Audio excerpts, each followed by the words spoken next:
മലയാളത്തിലെ ആദ്യത്തെ ചെറുകഥയായ വേങ്ങയിൽ കുഞ്ഞിരാമൻ നായനാർ രചിച്ച വാസനാവികൃതി. രാജശിക്ഷ അനുഭവിച്ചിട്ടുള്ളതിൽ എന്നെപ്പോലെ ഭാഗ്യഹീനന്മാരായി മറ്റാരും ഉണ്ടായിട്ടില്ല. എന്നേക്കാൾ അധികം ദുഃഖം അനുഭവിച്ചവരും അനുഭവിക്കുന്നവരും ഇല്ലെന്നല്ല ഞാൻ പറയുന്നത്. എന്നാൽ എന്നെപ്പോലെ വിഡ്ഢിത്തം പ്രവർത്തിച്ച് ശിക്ഷായോഗ്യന്മാരായി വന്നിട്ടുള്ളവർ ചുരുക്കമായിരിക്കും. അതാണ് എനിക്ക് സങ്കടം. ദൈവം വരുത്തുന്ന ആപത്തുകളെ അനുഭവിക്കുന്നതിൽ അപമാനമില്ല. അധികം ബുദ്ധിയുള്ള പോലീസ് ഉദ്യോഗസ്ഥന്മാരാൽ തോൽപ്പിക്കപ്പെടുന്നതും സഹിക്കാവുന്ന സങ്കടമാണ്. താൻ തന്നെ ആപത്തിനുള്ള വല കെട്ടി ആ വലയിൽ ചെന്നു ചാടുന്നത് ദുസ്സഹമായിട്ടുള്ളതല്ല.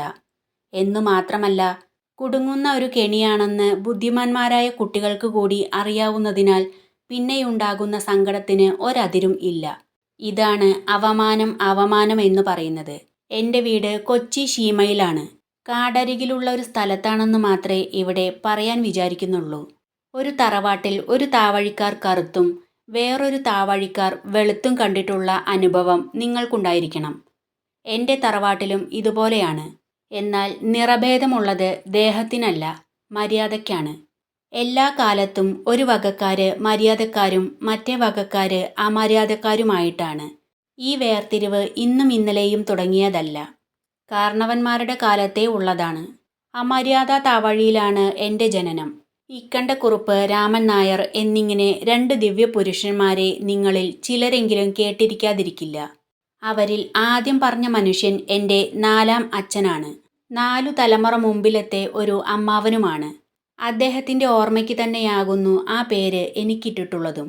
അതുകൊണ്ട് ദ്വേതനാരായണീയം എന്ന പട്ടേരി പറഞ്ഞതുപോലെ മക്കത്തായ വഴിക്കും മരുമക്കത്തായ വഴിക്കും എനിക്ക് കള്ളനാകാനുള്ള യോഗവും വാസനയും അതികേമമായിരുന്നു.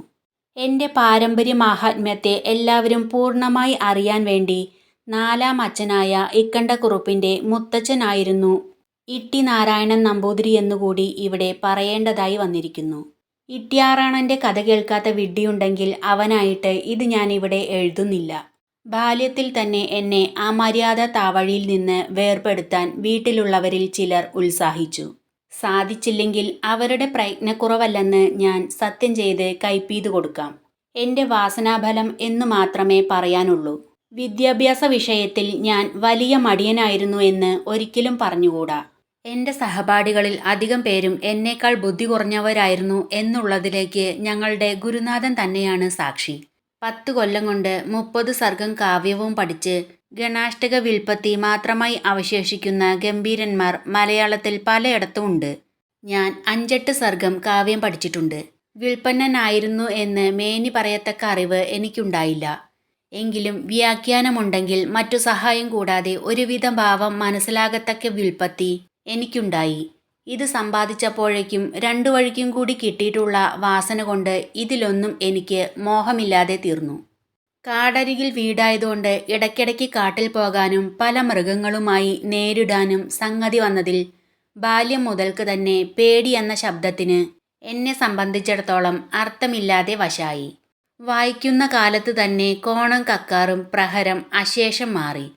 എങ്കിലും 20 വയസ്സ് കഴിഞ്ഞപ്പോഴേക്കും എൻ്റെ പ്രകൃതം അശേഷം മാറി. ചില്ലറ കളവ് വിട്ട് വൻതോതിൽ മോഹം തുടങ്ങി. വില പിടിച്ച സാധനമായാലേ എൻ്റെ നോട്ടം ചെല്ലുകയുള്ളൂ. ചെന്ന ദിക്കിലെല്ലാം ഈരാറു 12 തന്നെ.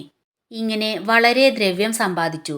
എൻ്റെ പ്രവൃത്തിയിൽ ഞാൻ പിന്തുടർന്നിരുന്നത് 4ാം അച്ഛനെയല്ല. കളവ് ചെയ്യുന്നത് 2 വിധമാണ്. ഒന്ന് ദീവട്ടിക്കൊള്ള, മറ്റേത് ഒറ്റയ്ക്ക് പോയി കക്കുക. ഇത് രണ്ടും തമ്മിലുള്ള വ്യത്യാസം തെളിനായാട്ടും തെണ്ടിനായാട്ടും പോലെയാകുന്നു. തെളിയാനായിട്ടായാൽ ഒരു മൃഗത്തെയെങ്കിലും കണ്ടെത്താതിരിക്കില്ല. എന്നാൽ അത് ഇവന് തന്നെ വെടിവയ്ക്കാൻ തരമാകുന്നത് നിശ്ചയമില്ല. പങ്കിട്ടു കിട്ടുന്ന ഓഹരിയും വളരെ തുച്ഛമായിരിക്കും. മൃഗത്തിൻ്റെ ചോട് നോക്കി പോകുന്നതായാൽ കിട്ടുവാൻ താമസവും, കണ്ടെത്തിയാൽ വൈഷമ്യവും ഉണ്ടെന്ന് പറയുന്നത് ശരിയായിരിക്കും. അസ്വാധീനത്തിങ്കിലും വൈഷമ്യത്തിലുമല്ലേ രസം. കണ്ടെത്തി കിട്ടിയാൽ പ്രയോഗത്തിന് പകരക്കാരില്ല. അതുകൊണ്ട് ഒറ്റയ്ക്കുള്ളതായിരിക്കുകയാണ് നല്ലതെന്ന് എനിക്ക് തോന്നി. 4ാം അച്ഛൻ ഈ അഭിപ്രായക്കാരനായിരുന്നില്ല. അദ്ദേഹം പ്രാചീനൻ തന്നെ, ഞാൻ നവീനനും. എന്നാൽ ഇട്ടിയാറാണൻ മുത്തശ്ശൻ തിരുമനസ്സുകൊണ്ട് എൻ്റെ മതക്കാരനായിരുന്നു. ഇത്ര കാലം മുമ്പ് തന്നെ അദ്ദേഹത്തിന് നവീന ബുദ്ധിയുണ്ടായിരിക്കുന്നത് വിചാരിക്കുമ്പോൾ അദ്ദേഹത്തിനെ അമാനുഷികൻ എന്ന് ഇരിഞ്ഞാലക്കുട ഗ്രാമക്കാർ പറയുന്നത് അത്ര കഷ്ടമല്ല. വീട്ടിൽ നിന്ന് ചാടിപ്പോന്നതിൽ പിന്നെ 5 കൊല്ലക്കാലം ഞാൻ പുറത്തിറങ്ങി സമ്പാദിച്ചു. അപ്പോഴേക്കും കൊച്ചി രാജ്യത്ത് പുതിയ പോലീസ് ഏർപ്പെടുത്തി. അക്കാലത്ത് തൃശ്ശിവപ്പേരൂർ സമീപത്ത് ഒരു ദിക്കിൽ ഞാനൊരു കളവ് നടത്തി. അത് ഗന്ദർ സാഹിബിൻ്റെ പരിവാരങ്ങൾക്ക് അശേഷം രസമായില്ല പോൽ. കളവുണ്ടായത് ഒരില്ലത്താണ്. ഗ്രഹനാഥൻ്റെ മകനായിരുന്നു എനിക്കൊറ്റ്. ഈ കള്ളൻ പാശികളിക്കാരനായിരുന്നു. അതിൽ വളരെ കടം പറ്റി. വീട്ടുന്നതിന് നിവർത്തിയും ഉണ്ടായിരുന്നില്ല. എന്നിട്ടാണ് എന്നെ ശരണം പ്രാപിച്ചത്. അച്ഛൻ നമ്പൂതിരി ഉണരാതിരിപ്പാൻ കറുപ്പുകൂടിയ മരുന്ന് ഞാൻ കുറേ കൊടുത്തിട്ടുണ്ടായിരുന്നു. അത് വൈകുന്നേരത്തെ പാലിന് ശട്ടം കെട്ടിയിരുന്നത്. 4-1 മാത്രമേ കൊടുക്കാവൂ എന്ന് പ്രത്യേകം താക്കീത് ചെയ്തിട്ടുണ്ടായിരുന്നു. അകത്തു കടന്ന് ഒതുക്കാവുന്നതെല്ലാം ഞാൻ കൈക്കലാക്കി. നമ്പൂതിരിയുടെ തലയ്ക്കൽ ഒരാഭരണപ്പെട്ടി വെച്ചിരുന്നത് തട്ടണമെന്ന് കരുതി അടുത്തു ചെന്നു. അദ്ദേഹം ഉണരുമോ എന്ന് വളരെ ഭയമുണ്ടായിരുന്നു. അതുണ്ടായില്ല. എങ്ങനെയാണ് ഉണരുന്നത്? ഒരിക്കലും ഉണരാത്ത ഉറക്കമാണ് അദ്ദേഹം ഉറങ്ങിയിരുന്നത്. ആ മഹാപാപി തൻ്റെ മനോരഥം സാധിക്കുന്നതിന് ഒരു തടസ്സവും വരരുതെന്ന് വിചാരിച്ച് ഞാൻ കൊടുത്ത മരുന്ന് മുഴുവനും പാലിലിട്ട് കൊടുത്തു. ഞാനെടുത്ത മുതലിൽ ആഭരണപ്പെട്ടി മുഴുവൻ എൻ്റെ സ്നേഹിതയായ കല്യാണിക്കുട്ടിക്ക് കൊടുത്തു. അവൾക്ക് എന്നെയും എനിക്ക് അവളെയും വളരെ അനുരാഗമുണ്ടായിരുന്നു. പെട്ടിയിൽ നിന്ന് ഒരു പച്ചമോതിരം എടുത്ത് ഒരു ദിവസം രാത്രി എൻ്റെ ഇടത്തെ കൈയിൻ്റെ മോതിരവിരലിന്മേൽ ഇടിയിച്ചു. അതുമുതൽ ആ മോതിരത്തെപ്പറ്റി എനിക്ക് അതിപ്രേമമായിരുന്നു.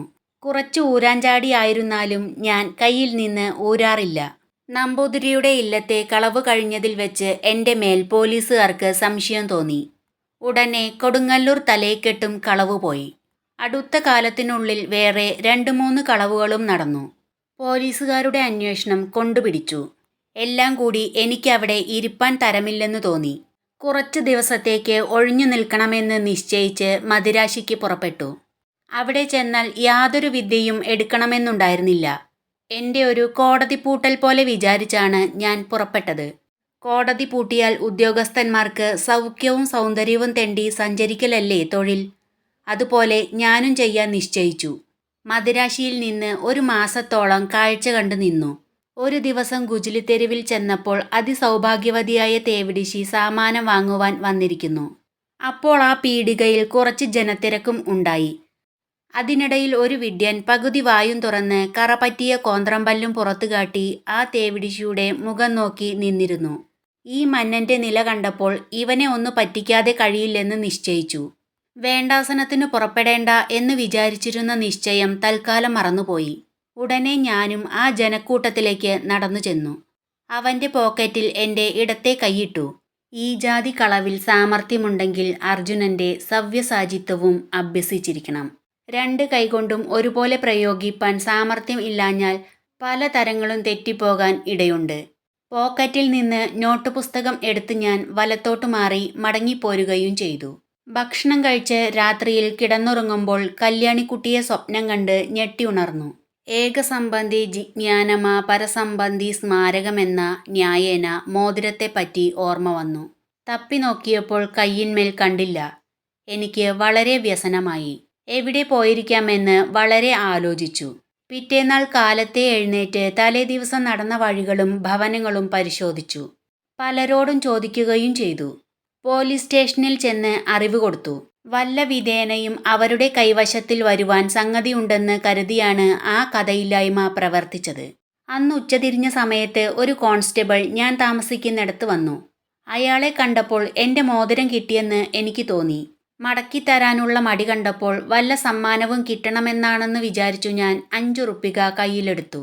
ഈ മോതിരം എൻ്റെ കയ്യിൽ വന്നത് എങ്ങനെയാണെന്ന് നിങ്ങൾക്ക് മനസ്സിലായോ എന്ന് ചോദിച്ചപ്പോൾ ഞാൻ അറിയാതെ സ്തംഭാകരമായിട്ട് നിന്നു. എനിക്ക് ഓർമ്മ വന്നപ്പോൾ കൈവിലങ്ങും വെച്ച് ദേഹപരിശോധന കഴിച്ച് പോക്കറ്റിൽ നിന്ന് നോട്ട് പുസ്തകവും എടുത്ത് മേശപ്പുറത്ത് തന്നെ വെച്ചിരിക്കുന്നു. ഈ വിഡ്ഢിത്തത്തിൻ്റെ സമ്പാദ്യം 6 മാസം 12 അടിയും തന്നെ. അതും കഴിച്ച് ഞാനിതാ പുറത്തു വന്നിരിക്കുന്നു. ഇത്ര കൊള്ളരുതാത്ത ഞാൻ ഇനി ഈ തൊഴിലിലിരുന്നാൽ 4-ാം അച്ഛന് അപമാനമേ ഉള്ളൂ. കളവ് ചീത്തയാണെന്നല്ലേ എല്ലാവരും പറയുന്നത്. ഞാൻ എൻ്റെ തൊഴിലും താവരയുമൊന്ന് മാറ്റി നോക്കട്ടെ. ഇതുവരെ ചെയ്ത പാപമോചനത്തിനു മേലിൽ തോന്നാതിരിക്കാനും വേണ്ടി ഗംഗാസ്നാനവും വിശ്വനാഥ ദർശനവും ചെയ്യട്ടെ.